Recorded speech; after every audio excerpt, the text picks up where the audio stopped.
In welding, like everything else, there are a few problems that can occur. These are a few that you might experience. Bird nesting is a common problem. This happens when the wire becomes obstructed in the gun and cannot feed properly. When this happens, wire will collect around the drive rolls. The result, a bird nest. It can be caused by the wrong size contact tip or a tip in poor condition.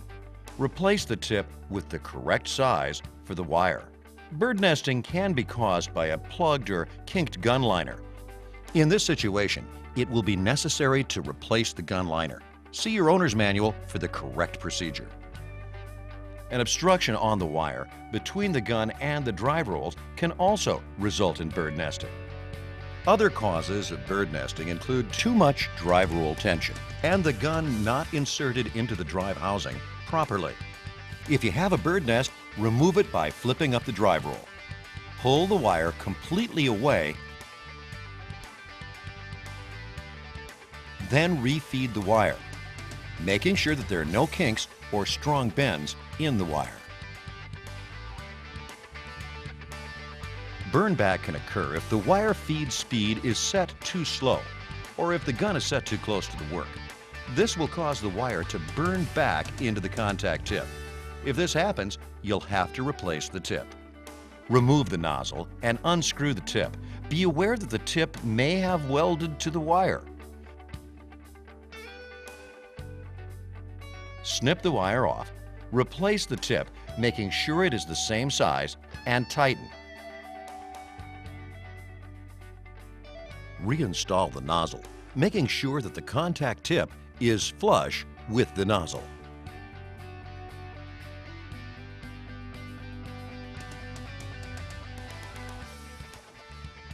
Shielding gas protects the weld pool from contaminants in the air.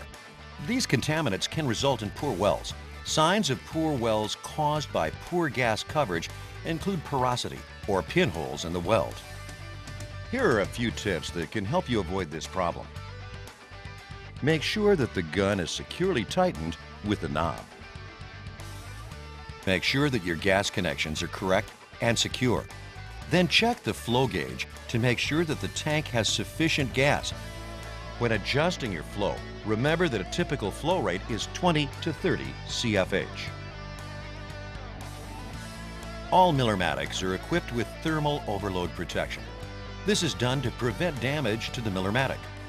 The duty cycle of each machine determines how long it can be run in a 10-minute period at its rated output before it must be allowed to cool. This period will vary depending upon which Millermatic you are using. Check your manual to determine what your duty cycle is. When the duty cycle is exceeded, you'll be unable to weld while the unit cools.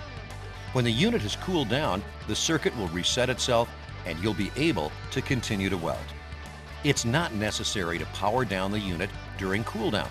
The fan operation will speed up the cool down process. Continually subjecting your Millermatic to thermal overload may cause permanent damage. For other problems you may have in welding, check the section of this CD titled Frequently Asked Questions.